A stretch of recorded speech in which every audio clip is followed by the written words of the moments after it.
Iranian missiles rain down on a U.S. base.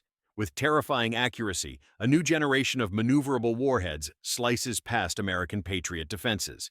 In under 20 minutes, the damage is catastrophic. More than $500 million worth of F-35s and advanced U.S. jets lie in flames.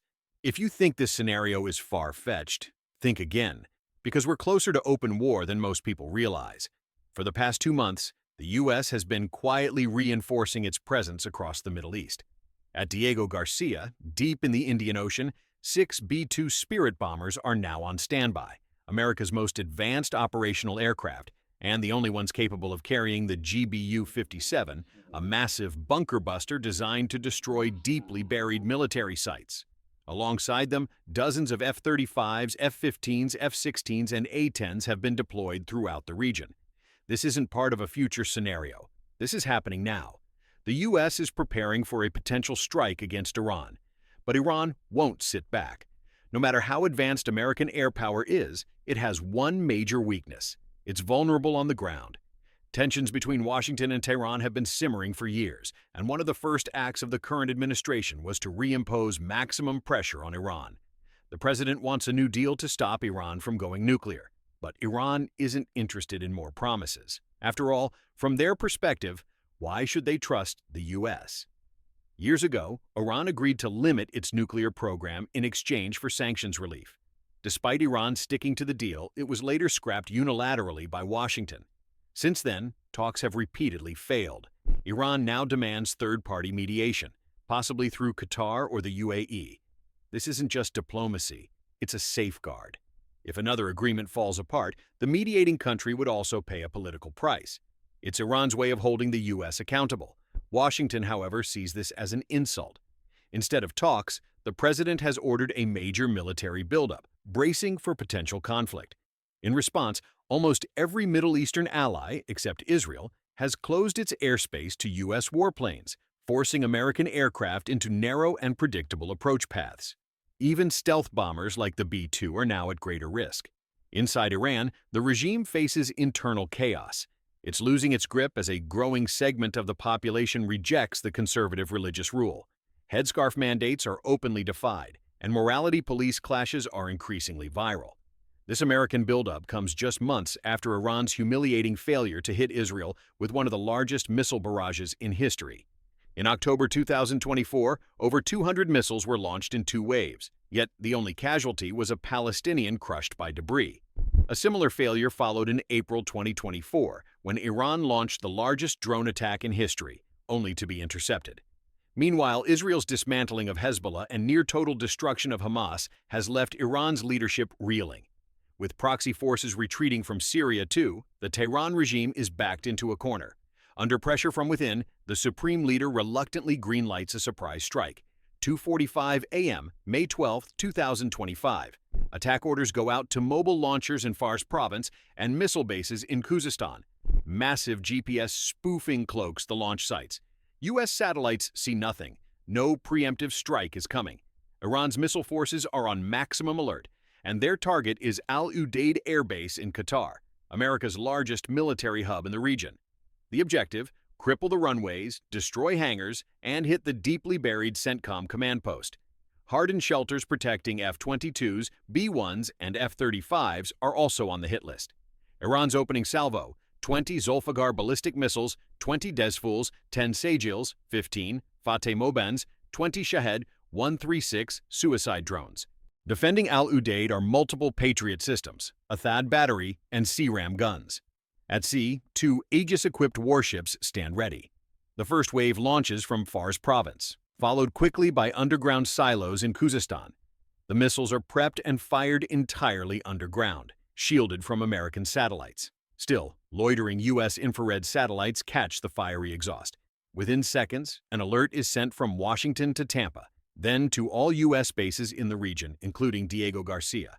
Meanwhile, 3 disguised civilian ships off Qatar's coast fire off Fateh Mobens, targeting radar installations and satellite arrays to blind American defenses. From these same ships, containers pop open and release swarms of Shahed 136 drones, launched with compact rocket boosters before switching to rear-mounted propellers. Flying just above the water, both missiles and drones evade early detection. The only warning comes when patriots spot them at their highest point. Alarms blare, troops sprint for bunkers, pilots scramble for their jets. Crew members risk everything, ignoring evacuation orders in a desperate attempt to get aircraft airborne before they're destroyed. The hardened hangars are packed. Many jets sit exposed on the tarmac. The first wave of missiles nears. Patriots engage. Out of 15 Fateh Mobins, 9 are destroyed. Sea-Rams take out 3 more, but 3 missiles break through. 2 smash into the air traffic control tower, leveling it. Another takes out a Patriot radar. It's a limited success, but the loss of air coordination hurts U.S. defenses.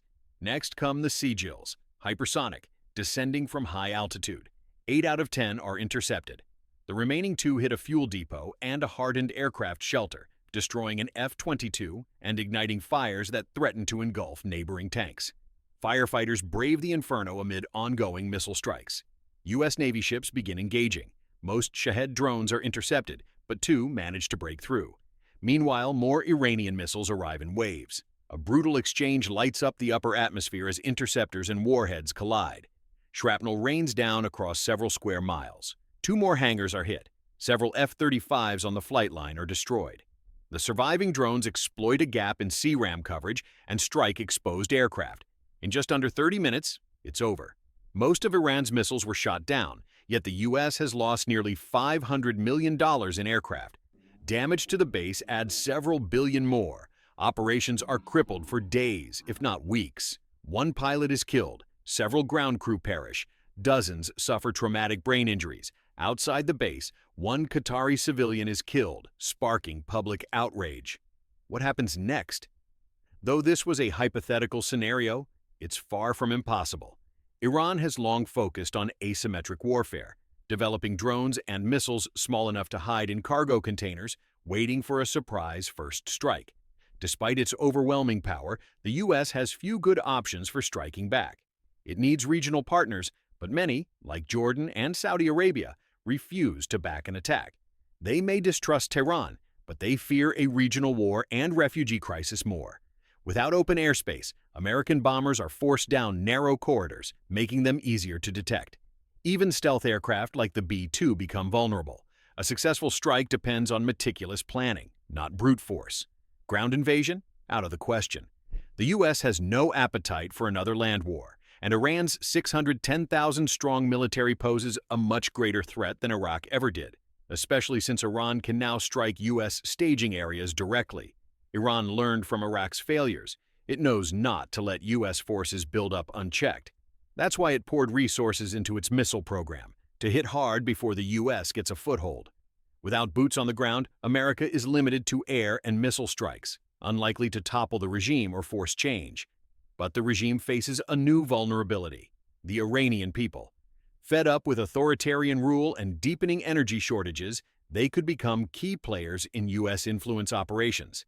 Iran suffers chronic energy problems, electricity shortages, natural gas deficits, spotty gasoline availability. Up to 25% of its GNP is spent on energy subsidies, just to keep the public calm. But there's no investment in infrastructure. Corruption siphons off funds, smuggling drains gasoline supply. Iran even gave away oil to Syria for years, only to lose its influence there. The result? Rising costs across the economy, stagnation, and a ticking time bomb of unrest. A successful U.S. strike that avoids heavy civilian casualties could trigger the regime collapse the U.S. has long desired. But without regional support, even that would come at enormous cost. An America First approach has turned what might have been a tactical win into a potential geopolitical disaster. So what do you think? If the U.S. and Iran went to war, would it stay regional or spark something far bigger? Drop your thoughts in the comments.